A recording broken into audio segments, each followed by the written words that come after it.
apa yang membuat akhirnya babi ini menjadi haram sih? Asal mulanya gimana ya, Bu? Nggak ada penjelasan yang ada itu cuma tafsiran ulama. Ada banyak sekali penafsiran ulama ya mengatakan di dalamnya mengandung cacing pita. Padahal kalau dipelajari daging sapi jauh lebih banyak cacing pitanya ya. Jadi kalau menurut saya itu nggak ada penjelasan yang rasional. Tetapi mungkin juga Tuhan hanya mau menguji umatnya bahwa ketika Tuhan hambanya bahwa Tuhan mengatakan jangan makan ini, kamu nurut nggak sih? Itu aja gitu. Kalau saya nggak usah cari rasionalisasi gitu. Tapi kalau di Al-Quran sendiri memang nggak ada penulisan babi itu haram, nggak boleh makan. Iya, cuma katanya nggak boleh daging babi dan beberapa kita nggak boleh makan darah ya. Darah juga nggak boleh. Daging babi, ada sejumlah binatang-binatang bertaring dan sebagainya, ada sejumlah itu. Jadi gini, ada perbedaan antara sebab hukumnya turun dengan ibroh ketika hukum ini turun. Bingung kan? Sebabnya itu beda dengan ibroh tuh apa ya? Ibroh tuh kayak waktu atau bukan makna, tapi lebih kepada apa ya? Ibroh itu apa ya? Pelajaran bisa. Pelajaran atau hikmah. Nah, hikmah ketika ini turun gitu. Kebijaksanaannya apa? Nah, kalau ditanya sebab kenapa babi haram, jawabannya cuma satu dan nggak ada selain satu ini. Kalau ditanya kenapa babi haram, secara sebab hukum, maka jawabannya cuma karena Allah mengharamkan. Selesai. Kalau kita mau jawab ibrohnya, baru bisa berbeda. Oke, aku buat logik. Nangkep ya, aku di sini. Nangkep ya? Bahwa karena Allah itu bilang bahwa itu haram. Titik. Selesai. Tapi penyebabnya kenapa Allah bilang itu haram? Nah, penyebab itu yang banyak bukan penyebab, ibrohnya. Hikmah diharamkannya babi. Baru cacing pita masuk, baru kemudian kelakuan babi masuk, baru kemudian babi itu hidupnya jorok masuk, gitu kan ya. Karena kalau ininya dijadiin sebagai sebab, nanti bahaya kayak tadi. Babi itu kotor lah, kalau babinya hidup di apartemen gimana? Itu kan ya. Cacing pita lah, kalau cacing pita kita bisa untuk keluarin gimana? Nah, karena itulah bukan penyebab, tapi lebih kepada hasil atau ibroh. Oh, gini, ini akses, ini ekses. Ini adalah penyebabnya, ini adalah hasilnya. Hasil babi diharamkan banyak tuh. Tapi kalau penyebabnya cuma satu, karena Allah yang mengharamkan. Pertanyaannya kenapa? Kan kita kan sebagai makhluk logik dan kritis, ya kan? Kita bertanya kenapa Tuhan mengharamkan itu babi? Kenapa nggak kerbau? Kenapa nggak sapi? Kenapa nggak ular? Padahal ular kan lambang syaiton. Benar. Ular ternyata ada lambang syaiton, ada lambang Musa. Ada lambang medis juga. Ada lambang medis juga. karena Musa itu pakainya tongkatnya berubah jadi ular. Iya. Ya kan, jadi ular nggak senantiasa buruk. Tapi aku akan jawab. Tapi babi juga senantiasa nggak buruk juga, lucu. Iya ya kan, ping-ping lucu kan, gemoy. Wah, parah. Gua bisa nggak dimasukkan ke frame. Iya. Jadi makanya orang bilang piggy bank kan. Kok nggak pernah lihat babi lucu? Kasih lihat dong babi lucu dong. Ya piggy bank kan lucu kan, celengan kan namanya piggy bank. Kenapa namanya celengan? Dari celeng. Celeng artinya babi kan, itu kan ya. Jangan kau kebayangkan babi itu babi hutan yang jelek, yang ngepet itu. Babi hutan juga ada yang lucu loh. Iya, jangan yang gitu. Babi yang lucu dong. Jangan yang lucu yang kayak gini, punya babi pink. Babi pink. Babi pink. Babi pink. Lucu. Tuh, gemoy kok. Nah, yang tengah itu celengan namanya. Gemoy. Betul. Jadi gini ya, kenapa Allah mengharamkan babi? Nah, pertanyaan yang sama itu bisa ditanya kepada dokter. Dokter ketika lagi praktek, lalu kemudian ada seorang yang sakit kepada dia kan ya. Lalu kemudian dia datang, dok, aku sakit apa? Jantungku berdebar-debar misalnya. Apalagi ini aku sering nggak bisa tidur. Terus apalagi aku nih rasanya nggak enak badan, jatuh cinta nih orang pulang ya, enggak gitu. Dia, contoh ada seorang yang datang ke dokter, dia kasih tahu simptom-simptomnya dia. Dokter lihat dan dokter tahu setelah menganalisis ini masalahnya ini. Lalu dokter kasih prescription, dokter kasih resep. Pertanyaanku, ketika dokter kasih resep kepada dia, dia tanya nih, dok, ini resepnya apa? Dokter jelasin, ini obat ini, obat ini, obat ini. Terus dia tanya sama dokter, kenapa harus obat ini? Dokter jelasin nggak? Jelasin. Kalaupun dia dokter jelasin, dia paham nggak? Kemungkinan besar nggak. Kenapa? Karena dia bukan dokter. Maka itu adalah contoh dokter sama pasien. Kalau Tuhan sama hambanya itu sama. Seorang hamba ketika dia punya Tuhan, dia datang dengan satu garis merah, yaitu adalah bahwasanya Allah lebih tahu daripada dia. Maka ketika Allah nurunin sesuatu bagi dia, itu adalah resep yang nggak perlu dia tahu kenapa, tapi dia tahu itu sudah pasti baik bagi dia. Kita keluarkan dulu ayat-ayat terkait dengan hewan yang dimaksudkan. Kita ambil 3 saja lah untuk memudahkan. Ada beberapa ayat di Quran. Pertama, kalimat ini pertama kali disebutkan di Quran surah kedua Al-Baqarah ayat 183, posisi paling kiri di pertengahan. Innama harama 'alaikumul maytata wad-dama wa lahmal khinzir. Quran surah kedua ayat 173. Nah, ini di mushaf standar di sebelah sini posisinya. Kemudian kedua di Quran surah ke-5 Al-Maidah ayat ketiga, posisi paling kanan pojok sebelah atas. Ya. Hurrimat 'alaikumul maytatu wad-damu wa lahmul khinzir. Ini. Dan yang ketiga bisa ditemukan juga di Quran surah ke-6. Tadi dibacakan di Imam Maghrib kita, tapi belum sampai ke ayat ini, ayat 145.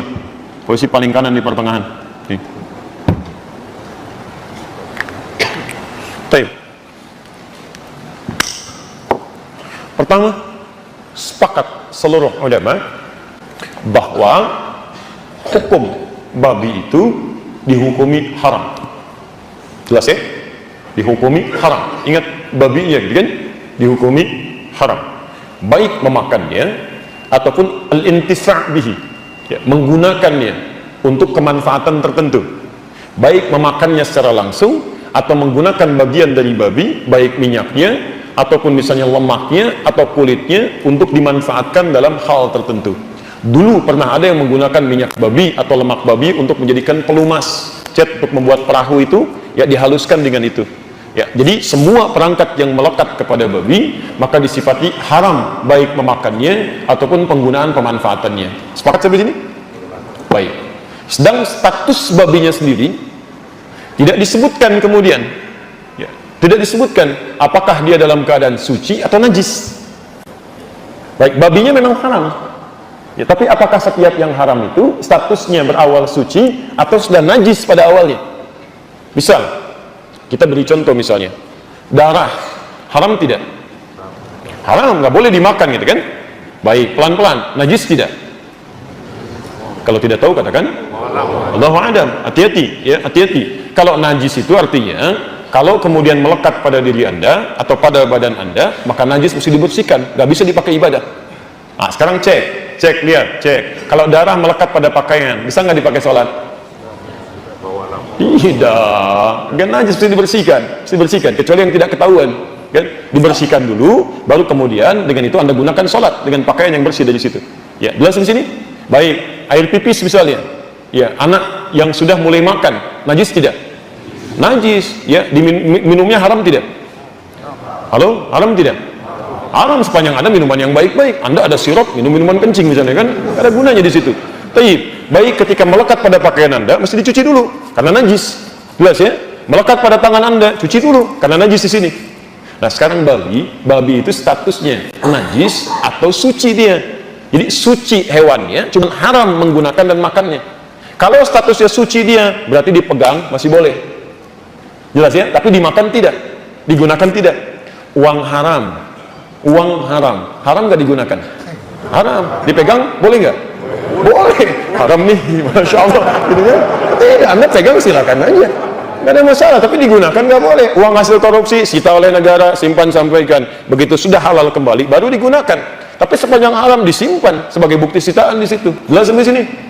Baik, hati-hati ya, pelan-pelan di sini. Nah, sekarang status babi ini bagaimana? Maka Imam Malik mengatakan, cuma Imam Malik.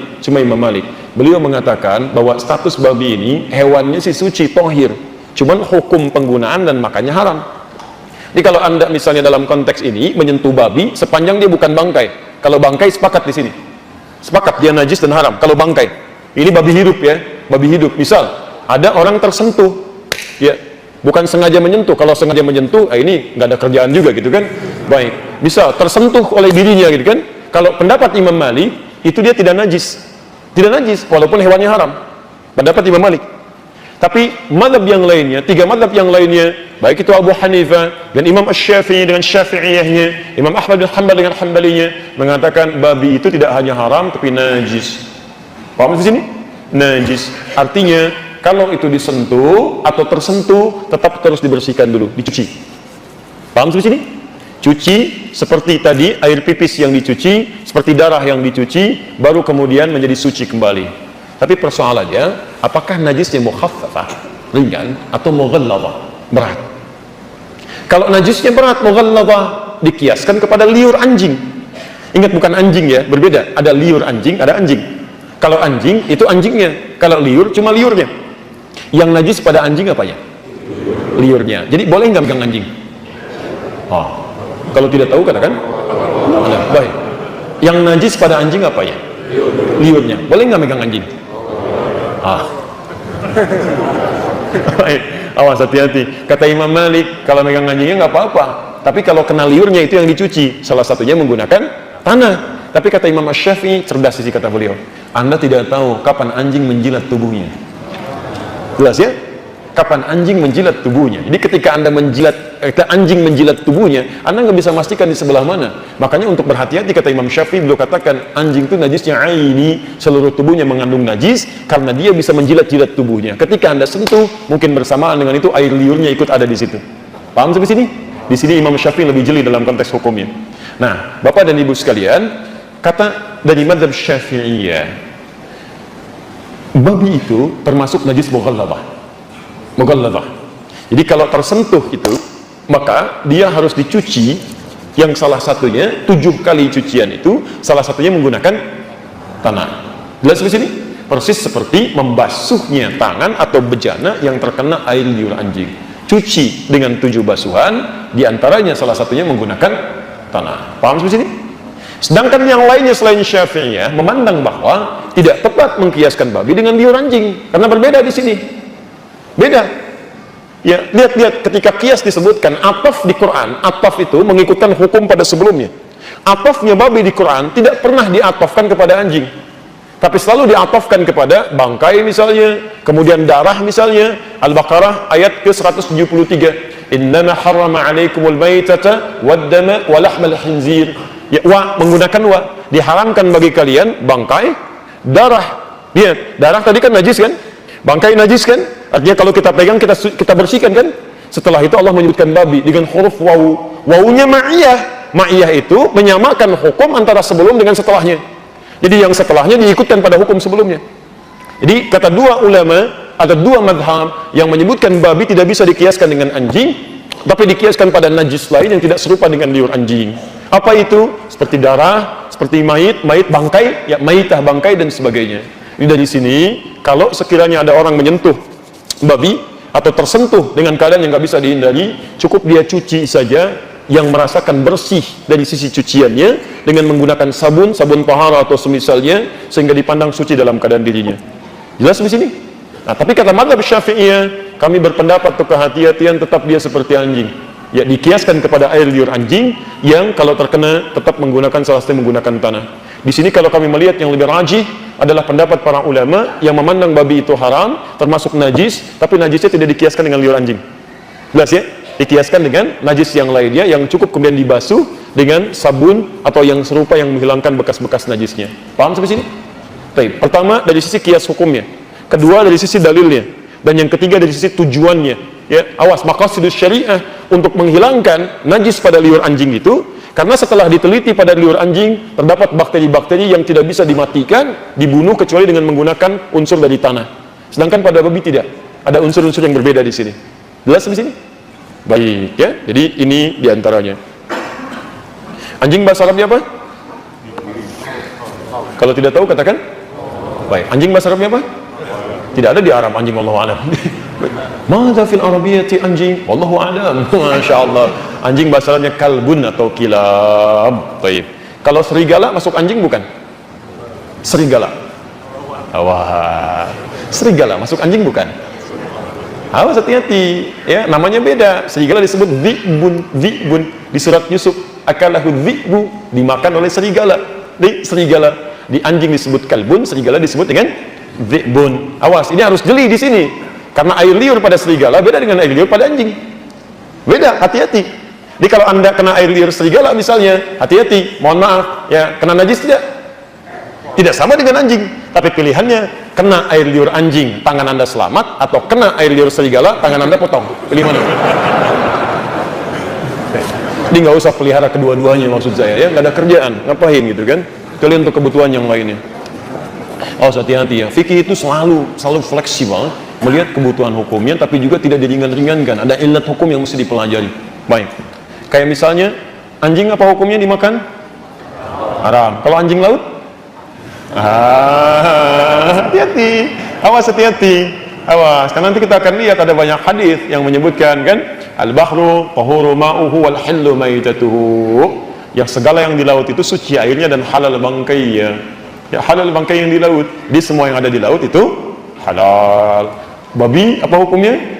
Haram. Babi laut? Enggak ada. Jadi nggak usah nekat. Babi itu haram. Bawa ke laut dulu aja. Masya Allah, dilempar ke laut. Ya. Begitu mati dia sate di situ, tidak, itu tetap haram. Baik kan? Semua yang di laut semuanya halal kecuali putri duyung. Baik.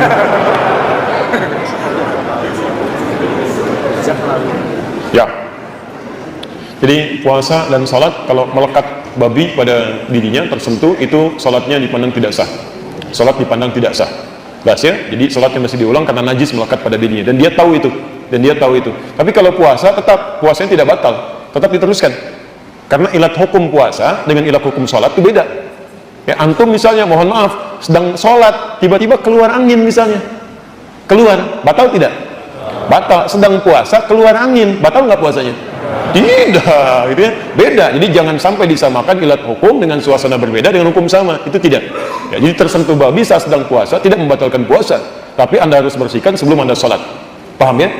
Baik, dan angin itu selalu kasihan, masuk salah, keluar salah, gitu kan?